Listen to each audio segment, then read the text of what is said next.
3.5 billion miles from Earth lies one of the most captivating objects in our solar system.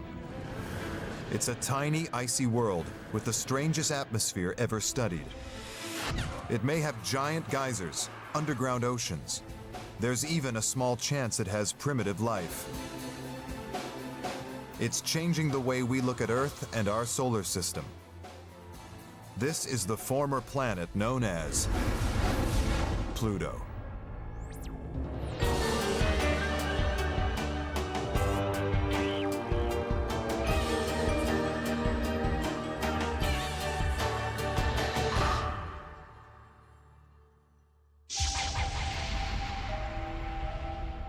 Pluto sits on the edge of our solar system, 3.5 billion miles from Earth.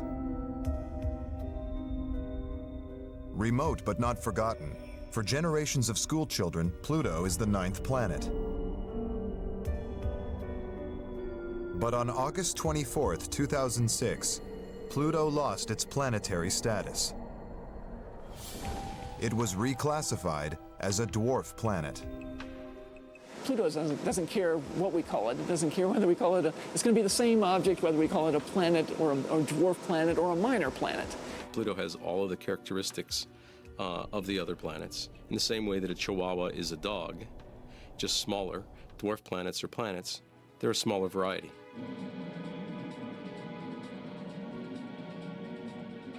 Pluto sits on an exciting new frontier of space exploration. A state-of-the-art spacecraft is heading towards it at around 1 million miles a day.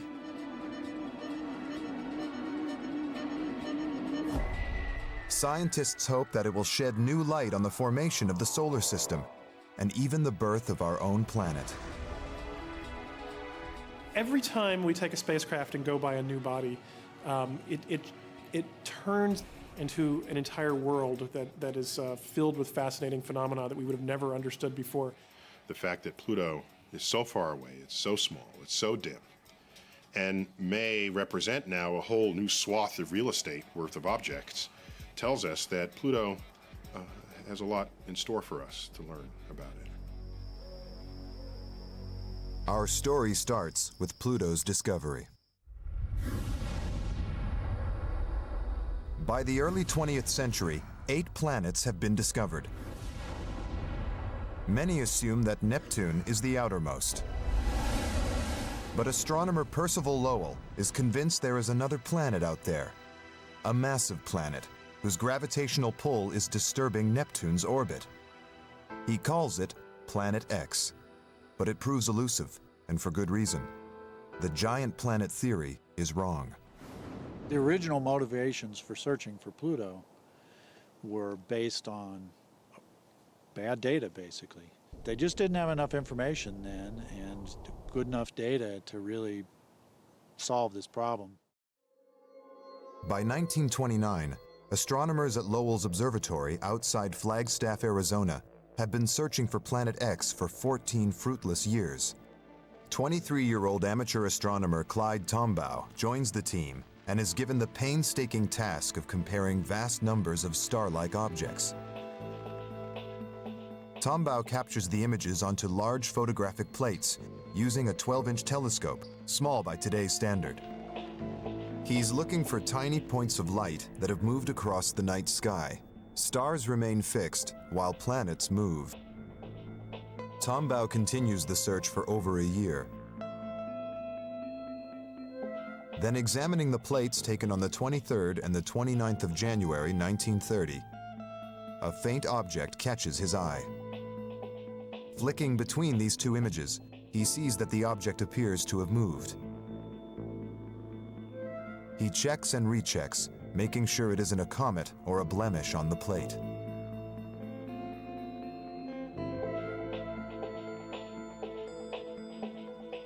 It seems the young astronomer has discovered the astronomical Holy Grail, Planet X. He also was extremely lucky to be looking at the right part of the sky at the right time. And of course, he had very keen eyes and skillfully able to pick out that small object as it moved across the sky. Even though the giant planet theory turned out to be wrong, Tombaugh still found a planet. The new discovery is headline news. The planet is named Pluto, after the Greek god of the underworld.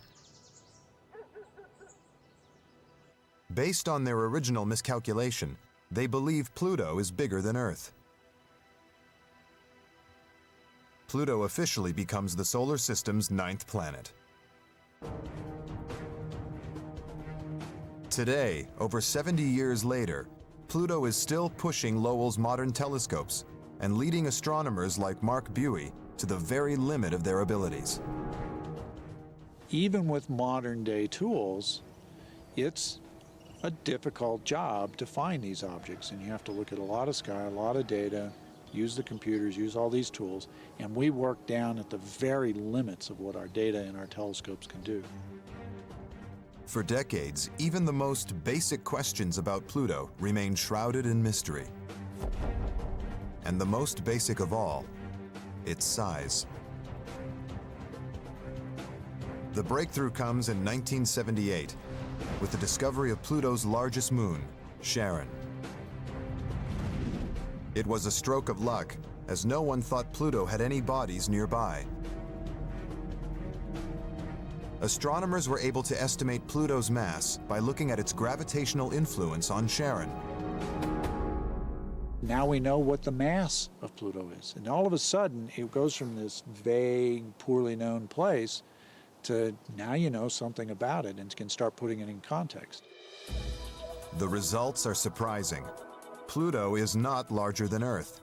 In fact, it's smaller than our own moon. Side by side, Pluto and Charon only cover the width of the United States. But for astronomers, the biggest mystery was why Pluto appeared to be on its own. In 1951, Gerard Kuiper theorized that Pluto was a remnant of a once massive belt of objects circling the outer solar system. This region of space became known as the Kuiper Belt. Kuiper predicted a huge empty space where we see the Kuiper Belt. He thought that Pluto was a massive body that would have swept out all the objects there. And in fact, that's not the case at all. Back then, Kuiper didn't know that Pluto was too small to have had this dramatic gravitational effect on other bodies. Maybe there was a belt of icy objects out there, just too small for them to see with their limited telescopes. By 1985, it did seem kind of odd to me, that, and to other people, I think, that the outer solar system would be a very empty place, where essentially nothing was known except for Pluto. Mauna Kea, Hawaii. In 1988, Professor David Jewett of the University of Hawaii's Institute for Astronomy begins a dedicated hunt for another object beyond Neptune. Despite harnessing the latest digital technology, the task of looking for a tiny asteroid-sized object at the far reaches of the solar system is a daunting one.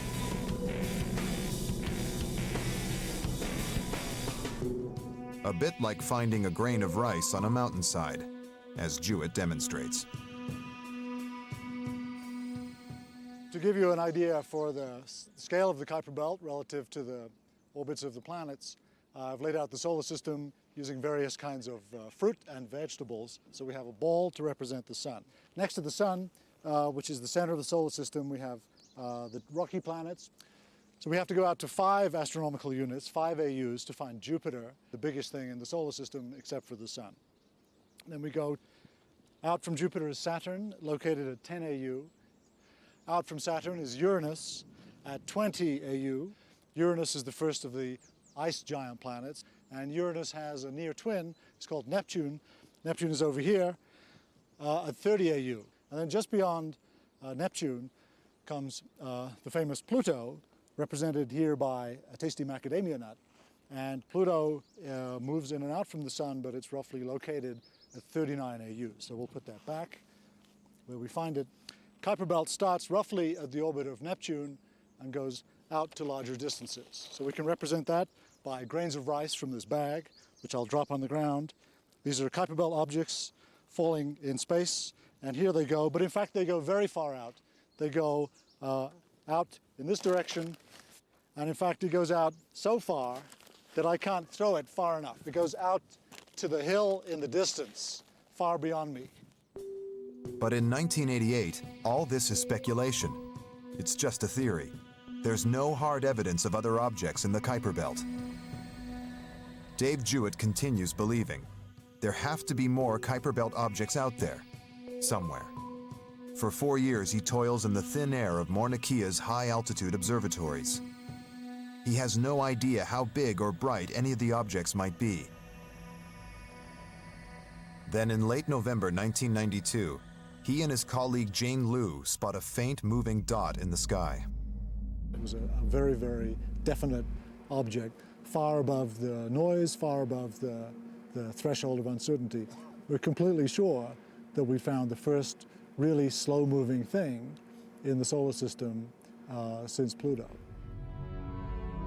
And it's small, just 140 miles across. Its diameter is just a tenth of Pluto's.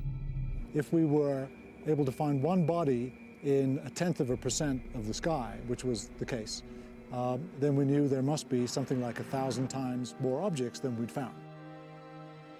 Jewett's discovery has astounding implications. Now astronomers know there are potentially thousands of icy bodies, escapees from early planetary formation, orbiting out beyond Neptune. And Pluto is just one of many. Perhaps Pluto is not a planet after all.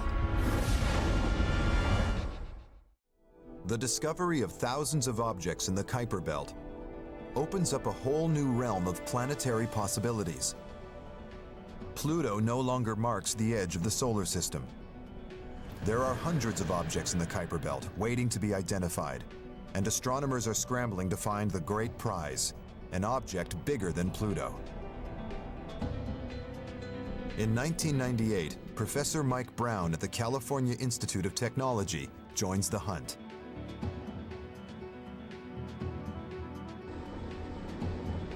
At the Palomar Observatory in Southern California, Brown's team embark on an extensive search. We had started this project of scanning the skies 7 years earlier, and with the idea that we wanted to see if there was something bigger than Pluto out there. We thought there just had to be. Unlike Tombau's manual method, the team uses a computer-controlled telescope with digital cameras to take hundreds of images across the whole sky.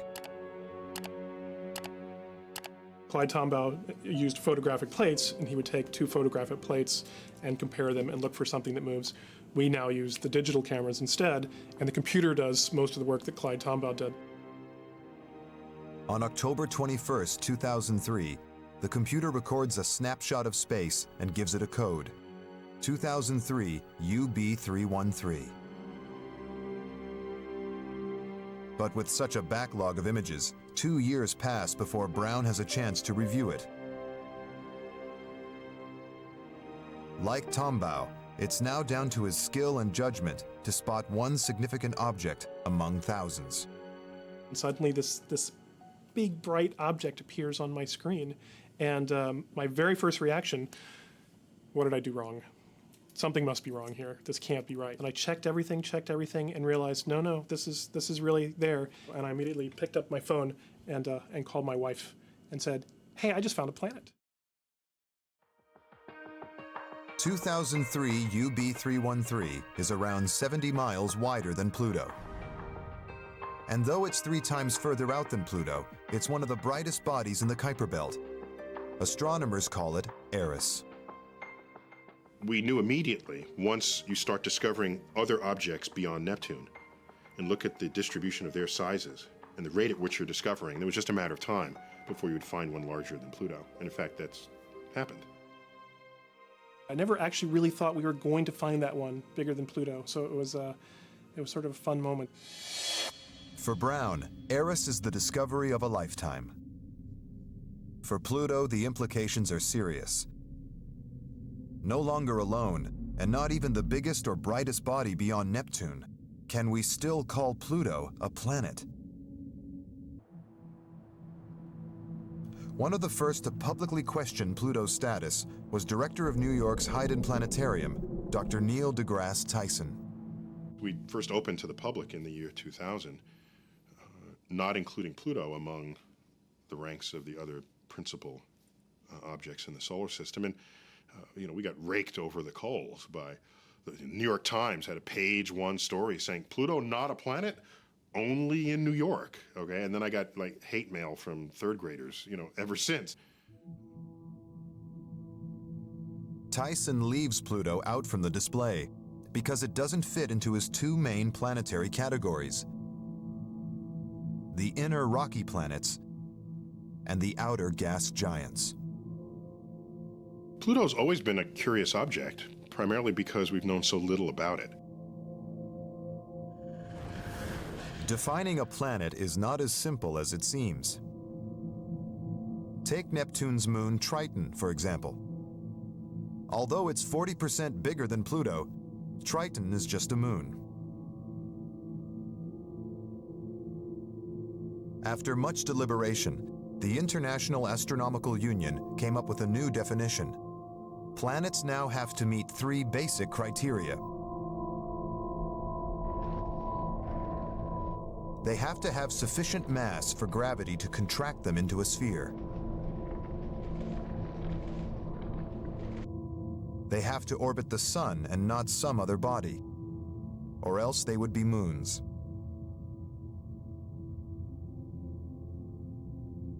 And lastly, they have to clear the material around their orbit.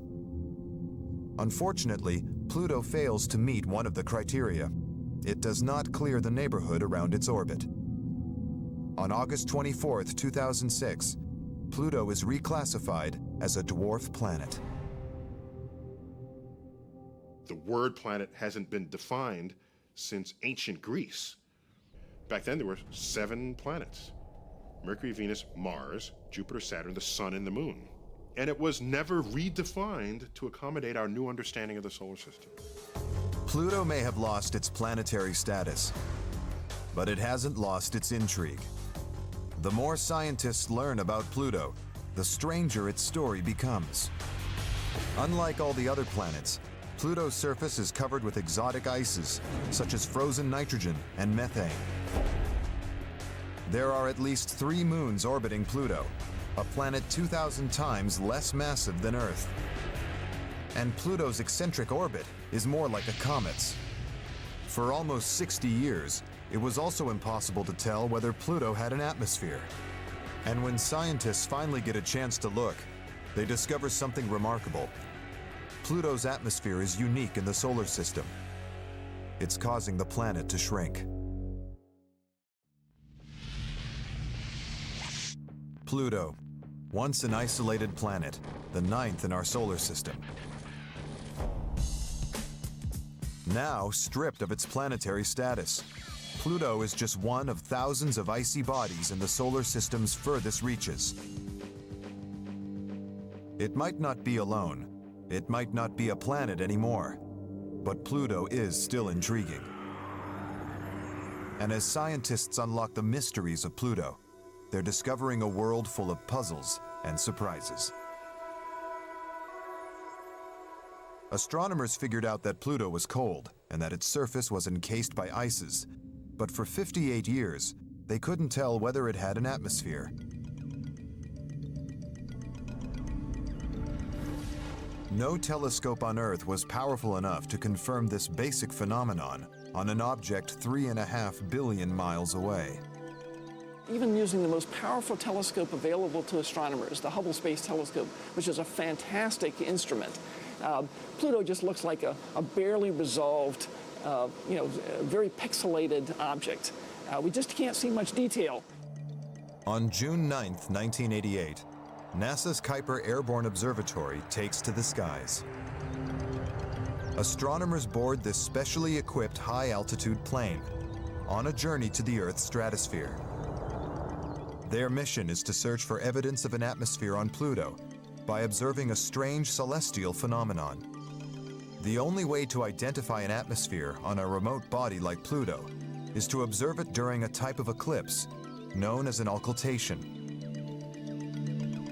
When a celestial object, like a moon or a small planet, passes in front of a star, starlight is sharply cut off if there is no atmosphere present. But if the body does have an atmosphere, the starlight behind it gradually dims as the body passes in front. On board the plane, high-powered telescopic instruments record the critical moment. Wow, okay. I think that thing has an atmosphere, guys. Yep, atmosphere. Pluto has an atmosphere. It's similar to Earth's, but extremely thin. Pluto's atmosphere has many of the same chemical constituents as the Earth's atmosphere, but there's very little of it. If we took all of Pluto's atmosphere and we cooled it down even further than its current cold temperature, and it collapsed onto the surface as a frost or snow, we'd have snow up to the kneecaps. But how does Pluto have an atmosphere under these frozen conditions? The answer turns out to be linked to its eccentric orbit. Most planets take a roughly circular route around the Sun, but Pluto follows an extreme elliptical path. Its orbit carries Pluto as close to 2.9 billion miles from the Sun and as far out as 4.6 billion miles. By contrast, Earth's distance from the Sun varies by just 3 million miles. Pluto receives almost 3 times more sunlight at its closest point to the Sun than at its furthest point. As it moves towards the Sun, Pluto's surface ices turn into gases. The result is a unique atmosphere. It comes and goes. Mark Buey of the Lowell Observatory in Flagstaff, Arizona, explains that Pluto's strange atmosphere is, in effect, turned off and on by the Sun.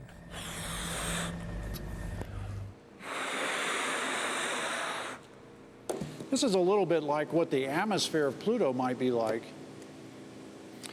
when Pluto is closest to the Sun. And then as the Sun goes away from Pluto, this is what happens. We're going to stick this balloon into this really cold liquid,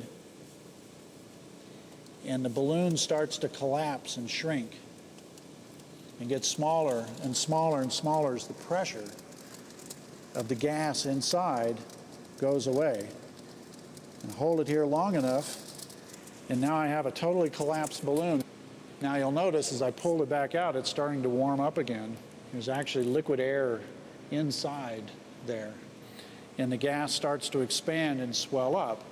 And this is kind of what happens with Pluto's atmosphere, we think, over the course of its year.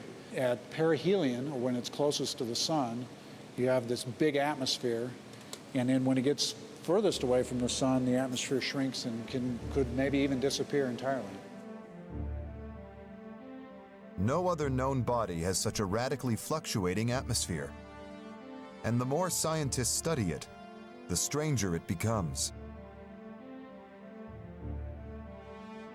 Fran Bagenal, professor of astrophysical and planetary sciences at the University of Colorado, thinks that Pluto looks like a comet because it has an atmosphere that leaks into space.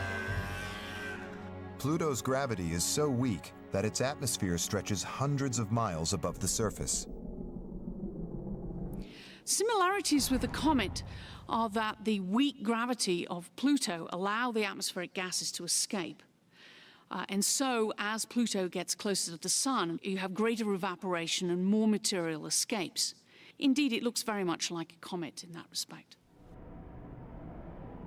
When a comet travels towards the Sun's heat starts to affect its icy surface. Ices turn into gases and are blasted away, giving the comet its distinctive tail of ionized gas and dust. Although Pluto doesn't release dust like a comet, it does leak up to half a ton of atmospheric gases every second. And this leads scientists to a startling conclusion. Pluto must be shrinking. Each time it heats up, it gets a little smaller. During our solar system's lifetime, as much as 18 miles of Pluto's terrain may have been lost to space. And so as a result of this, we expect there to be a considerable variation in the surface, hills and valleys that have evolved over the age of the planet. Hidden for decades, Pluto's strange surface is obscured to even the most powerful telescopes. But there is a special type of device that can bring it into focus.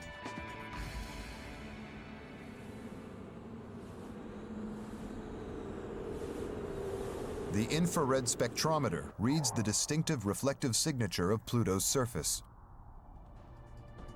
Using this technology, scientists can piece together a remarkable picture of the strange world of Pluto. Spectrometers tell us that Pluto's surface is covered by exotic ices. Temperatures on Pluto drop to a chilling minus 396 degrees Fahrenheit, so that nitrogen, methane, and carbon monoxide exist as frozen solids. The gases we breathe, see through, and move through on Earth make up Pluto's rocks, plains, and hills. Astronomers think that around 30% of Pluto is made up of ices. Beneath the exotic ice-covered surface sits a water-ice mantle. But is Pluto just a frozen world? As scientists investigate this puzzling dwarf planet, an intriguing possibility emerges. Could there be an ocean hidden beneath its surface? Could the existence of ice and liquid water on Pluto provide further evidence that the Kuiper belt was a source of Earth's water?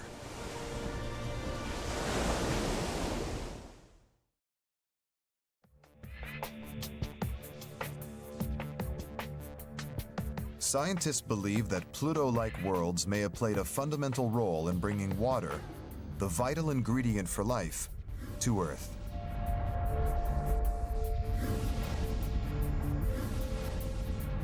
In the outer solar system where the sun's influence is weak, water ice is abundant. But could Pluto also have liquid water?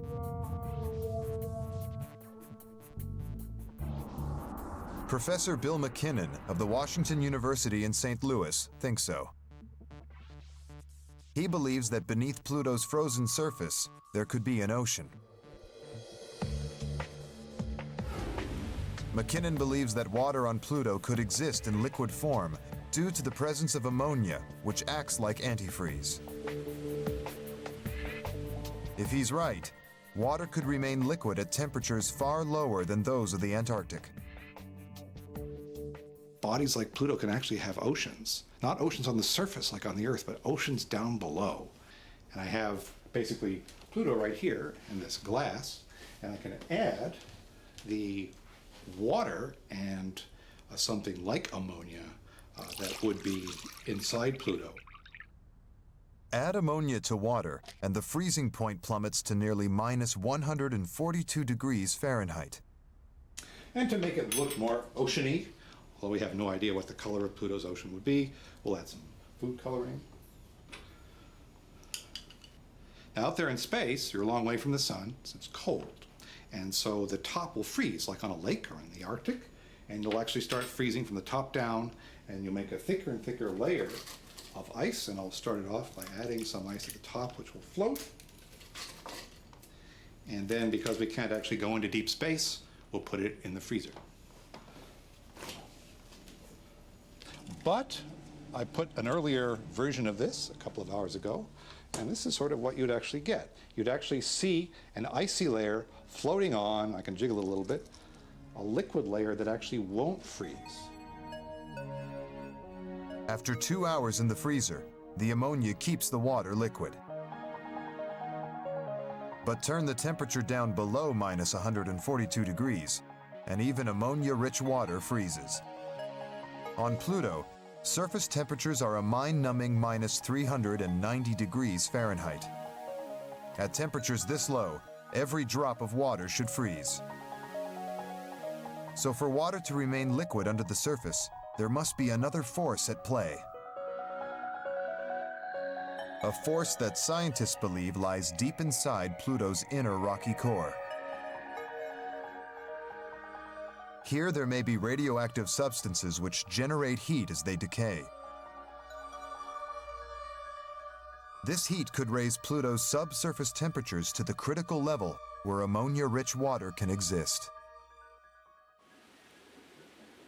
It's a tantalizing theory, because whether in liquid or frozen form, the presence of water on Pluto and its Kuiper belt neighbors could hold the key to one of our planet's greatest mysteries: the origin of its oceans. One popular theory suggests that comets, which are rich in water ice, may have delivered water to Earth. But Dave Jewett thinks comets may not be the only source of Earth's oceans. Jewett believes Pluto-like bodies in the Kuiper belt may also have played a part.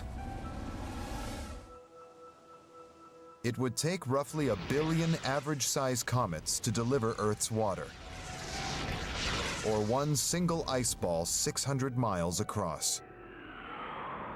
No comet this large has ever been discovered. But in the Kuiper belt, there are between 50 to 100,000 ice-rich objects larger than 60 miles in diameter, and dozens at least 600 miles across. At the dawn of the solar system, astronomers estimate that the Kuiper belt was around 100 times more massive than it is today. Sometime in the past 4 billion years, the Kuiper belt has shrunk. Several tens of Earth masses, even up to 100 Earth masses of stuff, originally was present in the Kuiper belt and then was lost by some process that remains mysterious. Could this loss coincide with the creation of oceans on Earth? This is Neptune, the 8th planet and the Kuiper belt's closest gas giant. Computer simulations show Neptune's huge gravitational field may have dislodged Kuiper belt objects, sending them spiraling toward the Sun. Parts of them may have collided with Earth. We know there was a period of time when there was just stuff slamming in all over the place. And that had to hit the Earth too. It's possible, entirely possible, that those objects were Kuiper belt objects, which are full of ice and water. Most of the water is hanging out in the outer solar system, and all the rocks are in the inner solar system, but maybe by these stirring events, you can kind of bring these two areas together. If the theory is correct, objects like Pluto in the Kuiper belt played a part in delivering Earth's water, vital to all life as we know it.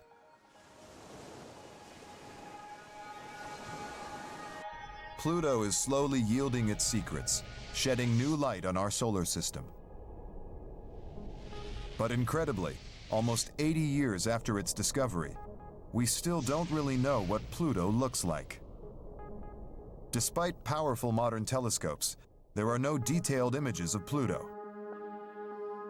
These, taken in 1994, are the clearest to date. They were captured by Hubble, the space telescope that escapes the distorting interference of Earth's atmosphere. The largest point of light in the center is Pluto. Its largest moon, Charon, is next to it. To construct a global map of Pluto's surface, Mark Buey turns to Hubble's infrared images. Each one of these images represents one picture taken with the Hubble Space Telescope. You stitch all those pictures together into a uniform map, which then I can manipulate and make it look like a globe. This composite globe shows a reddish surface with patches of light and dark, evidence that Pluto has a varied landscape. At the solar system's outer limits, beyond the reach of even the most powerful telescope, Pluto remains shrouded in mystery, but not for much longer. You either need a bigger telescope or you gotta go there. And so, we're going there. Right now, a sophisticated spacecraft is racing towards Pluto at around 1 million miles a day. It's ETA 2015.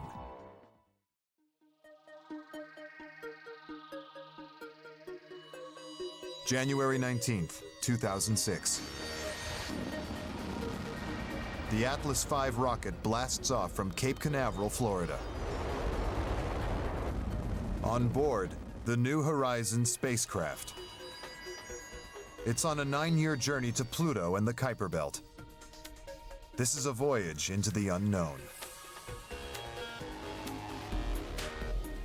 Since NASA's inception in 1958, its missions have provided stunning pictures and vital scientific information about our solar system. Some have even involved robotic landing vehicles to examine and explore these new worlds up close. NASA has sent spacecraft to every major body in the solar system, except Pluto. Pluto is still waiting to be explored. In the first ever image of Pluto taken almost 80 years ago, the planet appears as a tiny pinprick of light, no brighter than a distant star. Even the latest images, captured by the Hubble Space Telescope, show Pluto as just a blurred ball of light. Pluto is so far away and so small that Hubble's capacity to see detail is greatly limited.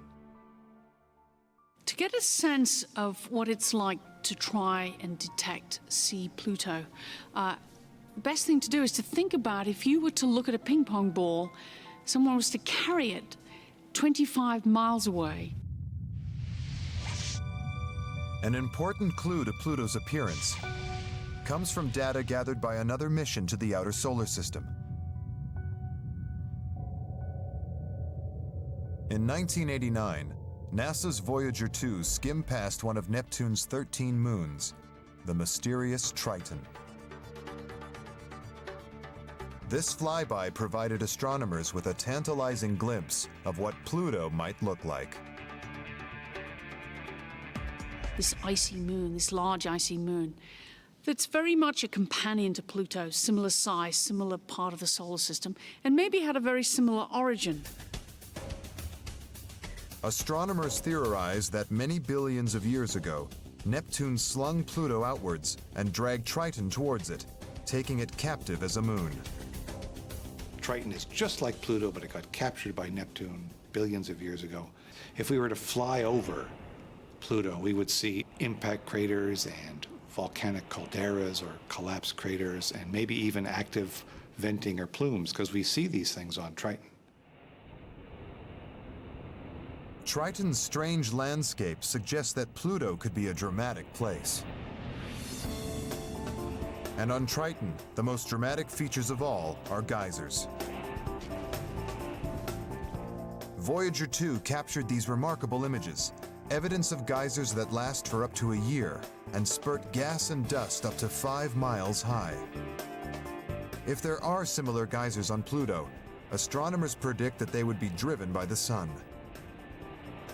Although the sun is over 3.5 billion miles away, its heat may still have the power to affect the ice beneath Pluto's surface, turning it into gas.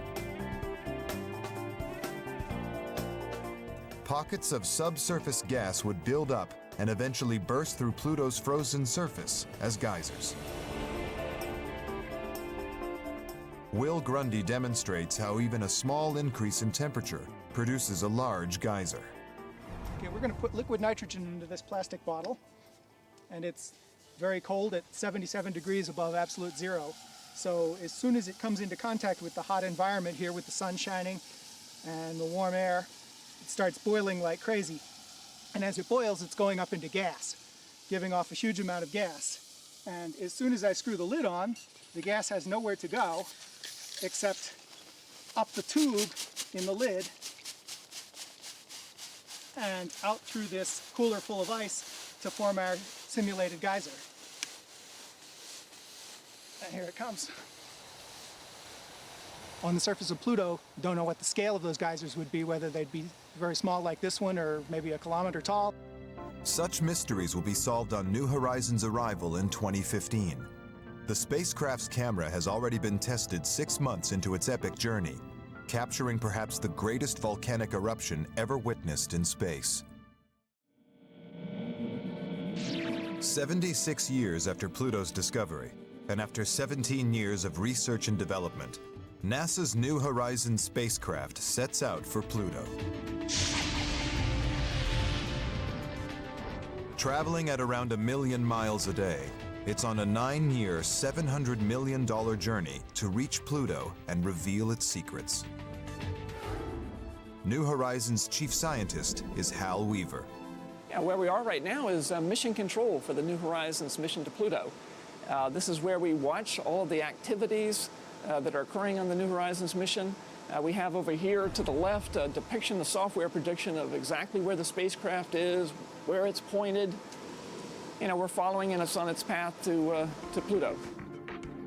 In early 2007, New Horizons passes Jupiter, using the planet's intense gravity to boost it toward Pluto. It took the opportunity to test its camera on Jupiter's largest satellite, Io. The results were spectacular. This footage, captured by New Horizons' long-range reconnaissance imager, shows the actual eruption of a volcano on Io's surface. We were just lucky and happened to catch it when one of the major volcanoes was active. It had spectacular plumes, debris, volcanic debris was flying up for a couple of 100 miles above the surface. It's a stunning but short-lived encounter. New Horizons soon leaves Jupiter behind. Traveling at over 8.5 miles a second, it's the fastest spacecraft ever launched. It's going so fast that after its 9-year journey, New Horizons will only have a day and a half to see Pluto close up before disappearing deeper into the Kuiper belt. And that's great for getting there early. But on the other hand, of course, that means that everything is really sped up as we fly by, because unfortunately, we can't just go to Pluto, put on the brakes and stop and hang around for a while. Roughly 3 months out, we're going to have resolution that's better than Hubble, and then it just gets better and better and better as we get closer and closer. But for those last 24 hours where we have this really high spatial resolution where we can see football field-sized features on the surface of Pluto, that all happens very quickly. We're just going to fly by and then just by Pluto and on deeper into the Kuiper belt. With such a short window to capture data, the team must test and retest the instruments throughout New Horizons' 9-year journey. Every year, for about 2 months, we're going to wake the spacecraft up and do some testing. Some observations of celestial objects and some commissioning testing of all the instruments to check them out, to make sure they're still performing and they'll be ready to go when we finally get to Pluto in July of 2015. Ready to answer some of science's most fundamental questions. The delivery of organic material and water from the outer solar system to the inner solar system may have played a pivotal role in the formation of life on the Earth. It's just one of many questions about the solar system and its formation that scientists hope New Horizons will help answer. But above all, when New Horizons arrives, astronomers are expecting the unexpected. I think the most exciting things that we're going to learn from New Horizons are all those things that it never even occurred to us to ask. And suddenly you go there and you realize, wow, we didn't know anything. One thing is certain. The arrival of New Horizons will be the astronomical event of the 21st century. It's a whole new kind of world.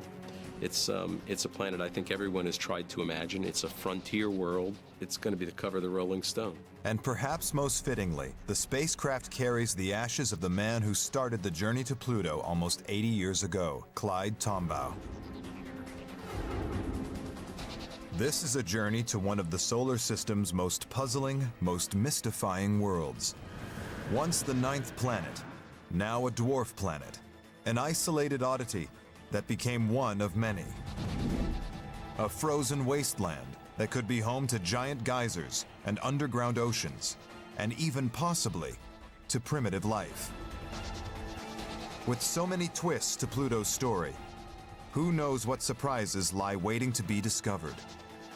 Waiting for New Horizons' arrival in July 2015.